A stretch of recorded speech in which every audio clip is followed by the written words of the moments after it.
Today we continue with the book from Chris Voss, Never Split the Difference. It's a book where Chris shares his own tips about negotiation based on his hostage negotiation experience at FBI. And today's topic from the book is called anchoring.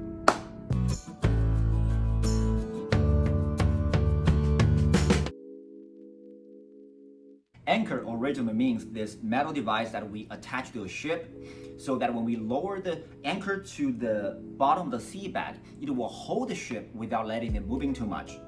All right? And before we get into anchoring in negotiation, we need to talk about sensation. Sensation is relative.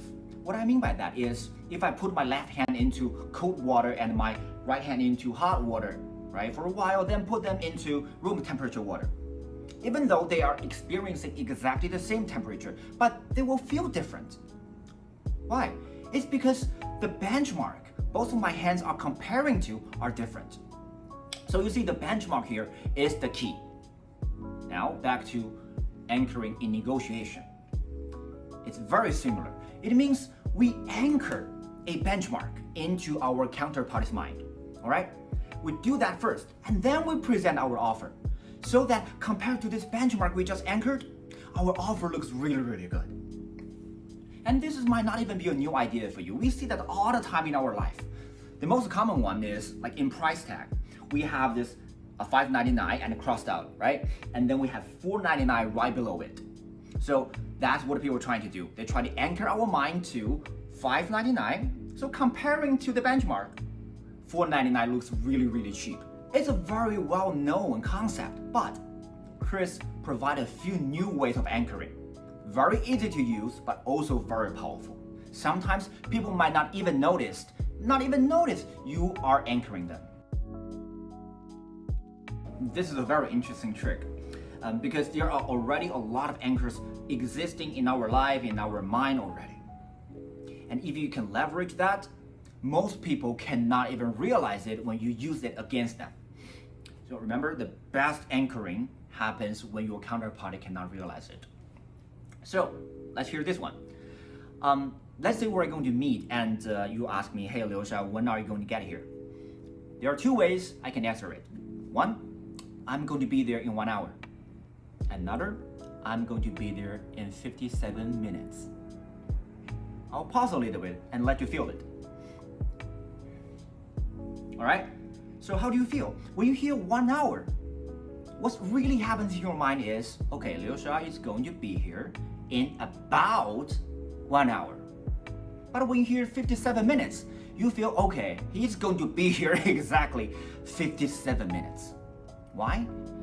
Because we already have this anchor in our mind that when we hear even number, we think that's an estimation.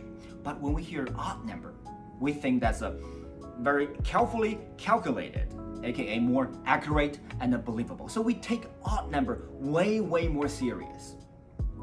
Let's think about how we can leverage it. So next time we negotiate, let's say a lease for your apartment, don't say, okay, my best offer is $2,000.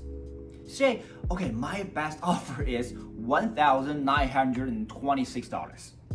Trust me, people will take that number way more serious.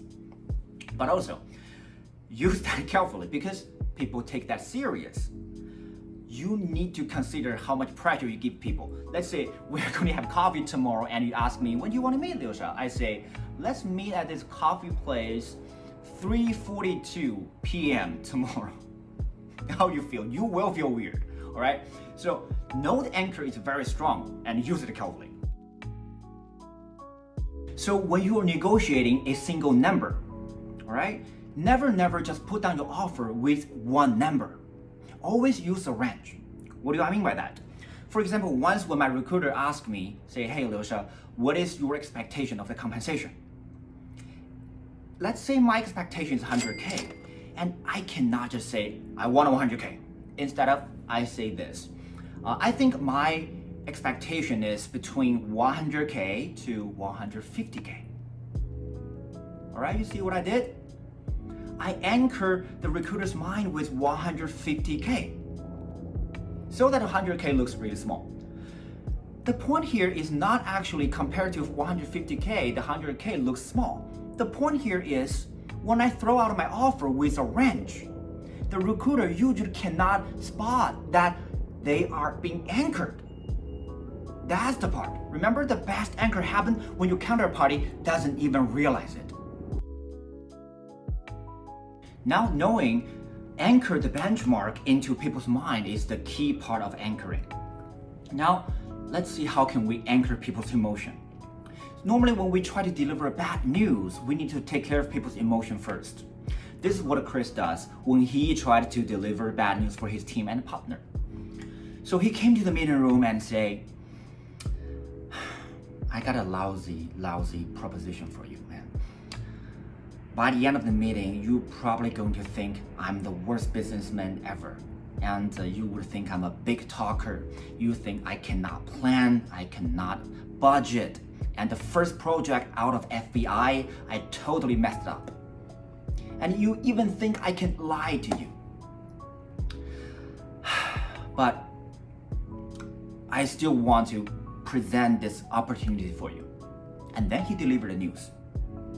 So what he does was, he anchored people's emotion to the worst place, give people the worst expectation. And then, so that later when he delivered real bad news, it does not look that bad. Okay, summary. Today we talked about anchoring. Anchoring is when you try to inject this benchmark into people's minds so that later when you present your offer looks really good compared to your benchmark.